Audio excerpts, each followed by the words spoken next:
নমস্কাৰ আজি 10 ছেপ্টেম্বৰ অসমৰ লগতে ভাৰতৰ বিভিন্ন প্ৰান্তৰ পৰা খন্দিয়াৰ বহুকেইটা খবৰ একেলগে যুগুতোৱা হৈছে। এই মুহূৰ্তত জনাই আছো এটা অত্যন্ত গুৰুত্বপূৰ্ণ খবৰ। মোদী চৰকাৰৰ বিৰুদ্ধে ওলাই আহিব 50 লাখ মুছলমান। এটা ব্ৰেকিং নিউজ দিব বিচাৰিছো। মোদী চৰকাৰৰ বিৰুদ্ধে 50 লাখ মুছলমান ওলাই আহিব। মোদী চৰকাৰে দেখা পাব লাখ লাখ মুছলমানৰ শক্তি। এবাৰ মোদী চৰকাৰৰ বিৰুদ্ধে ওলাই আহিব লাখ লাখ মুছলমান। মোদী চৰকাৰৰ বিৰুদ্ধে পুনৰ মহা বিস্ফোৰণ ঘটাইছে এবাৰ জাকিৰ নায়কে। এটা অত্যন্ত গুৰুত্বপূৰ্ণ খবৰ। এবাৰ ৱাকফ বিধায়কক লৈ আপত্তিজনক তথা বিস্ফোৰক মন্তব্য পলাতক মুছলমান নেতা জাকিৰ নায়কৰ। ৱাকফ বোৰ্ডৰ সম্পত্তি কাৰো ৰাজহুৱা সম্পত্তি নহয়। ৱাকফৰ ভূমি সম্পত্তিত কেৱল মুছলমানৰহে অধিকাৰ আছে।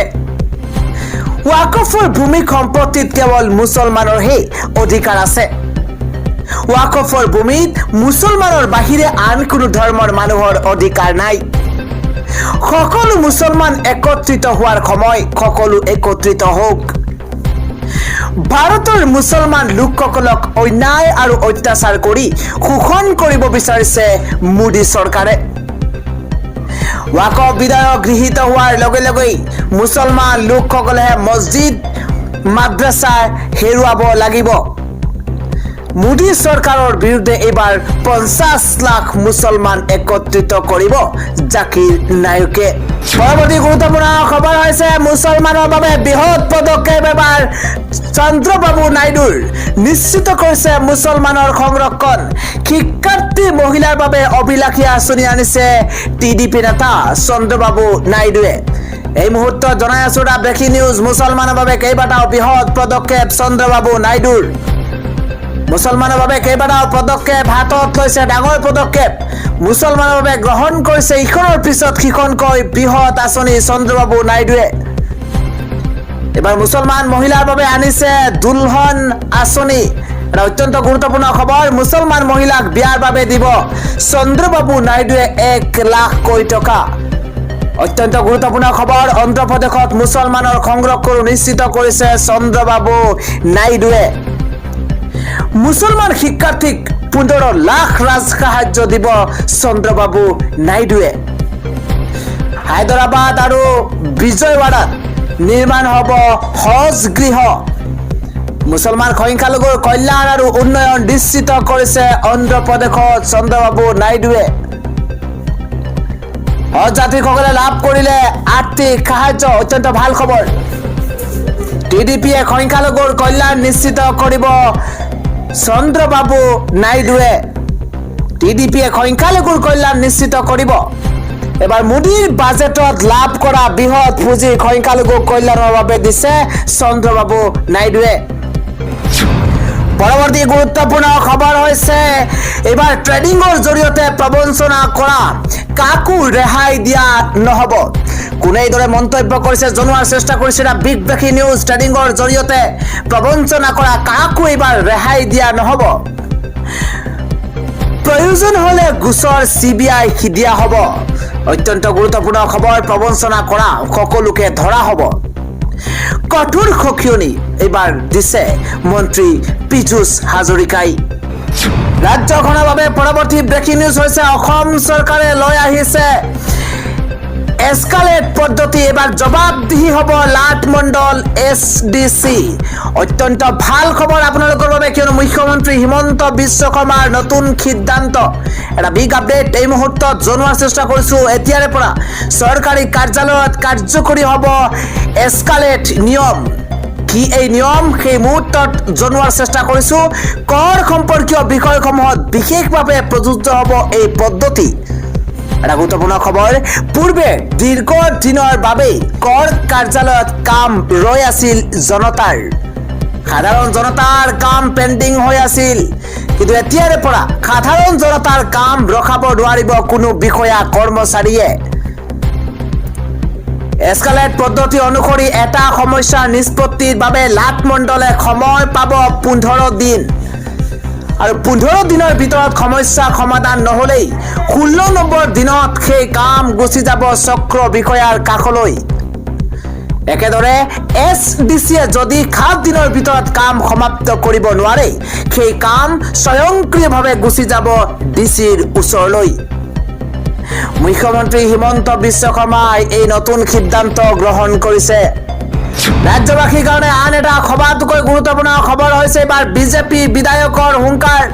এবাৰ পুলিচ অফিচাৰ মোৰ মতেই চলে। বিজেপি বিধায়কে এবাৰ হুংকাৰ প্ৰদান কৰিছে। এই মুহূৰ্তত এটা ডাঙৰ খবৰ জনোৱাৰ চেষ্টা কৰিছো। বিজেপি বিধায়কৰ কথা মতেই উঠা বহা কৰে নেকি আৰক্ষীয়ে? দলীয় সভাত দলীয় কৰ্মীৰ সন্মুখত বিজেপি বিধায়কে বিস্ফোৰক মন্তব্য কৰিছে আৰু তাৰ পিছতে সৰ্বত্ৰে প্ৰতিক্ৰিয়া আৰম্ভ হৈছে। দলীয় সভাত এগৰাকী বিজেপি কৰ্মীৰ সন্মুখত দলীয় কৰ্মীৰ সন্মুখত বিজেপি বিধায়কে এনে বিস্ফোৰক মন্তব্য কৰিছে। পুলিচ অফিচাৰ মোৰ মতে চলে, আমাৰ মতে চলে পুলিচ।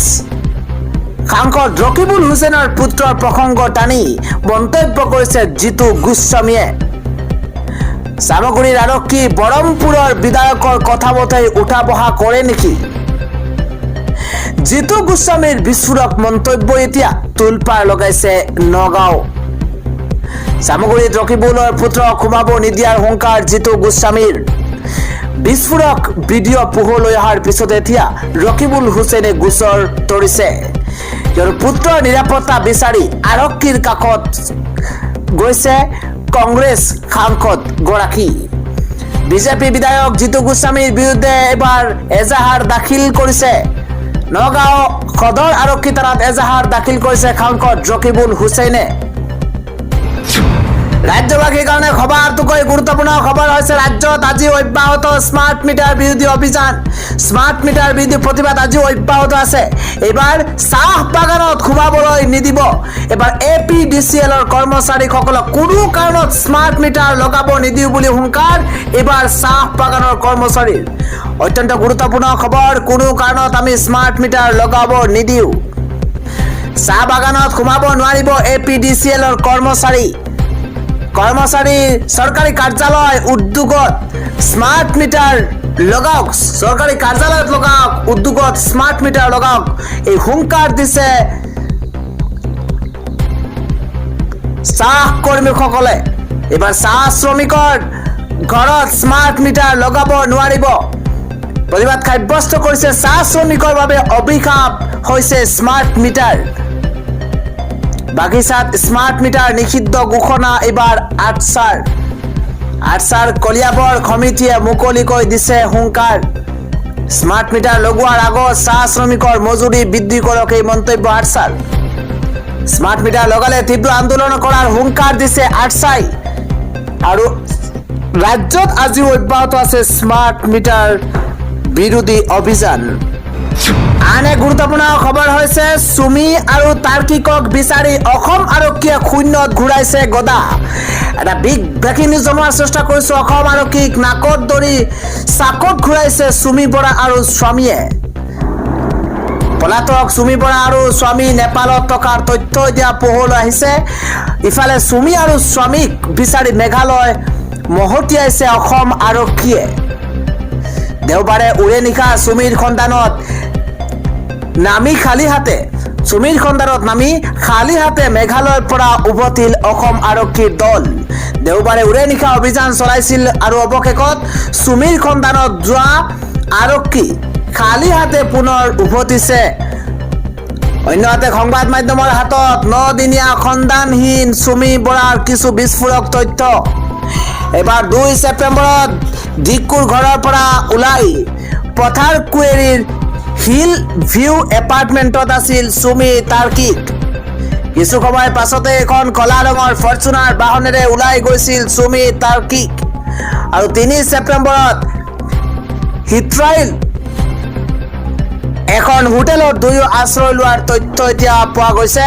আৰু 4 ছেপ্টেম্বৰত পুৱাই কাকৰবিটা চেক পোষ্ট পোখৰা অভিমুখে ৰাওনা হোৱাৰ তথ্য। এবাৰ চুমি তাৰ্কিক নেপালত থকাৰ বাবে অসম আৰক্ষীয়ে মেঘালয়ত বিচাৰি নাপালে নেকি 2 পলাতকক?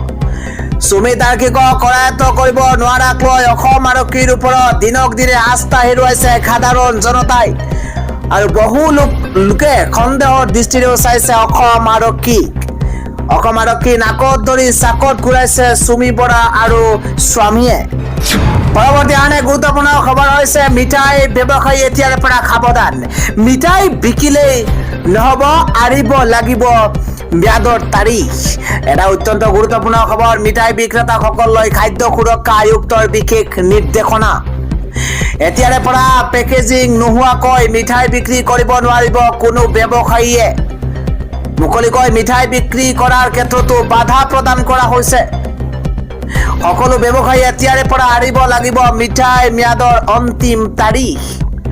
2020 চনৰ 25 ছেপ্টেম্বৰতে খাদ্য সুৰক্ষা আৰু ভাৰতীয় মান নিৰূপক সংস্থাই আৰিবলৈ দিছিল এই নিৰ্দেশনা। কিন্তু এই নিৰ্দেশনা উলংঘা কৰি আছিল মিঠাই বিক্ৰী কৰা প্ৰতিষ্ঠানসমূহে। এই সন্দৰ্ভত অখিল ভাৰতীয় গ্ৰাহক পঞ্চায়ত নামৰ সংস্থাটোৱে অভিযোগ দাখিল কৰে খাদ্য সুৰক্ষা বিভাগক। তাৰ পিছতে এই নিৰ্দেশনা জাৰি কৰিছে খাদ্য সুৰক্ষা বিভাগে।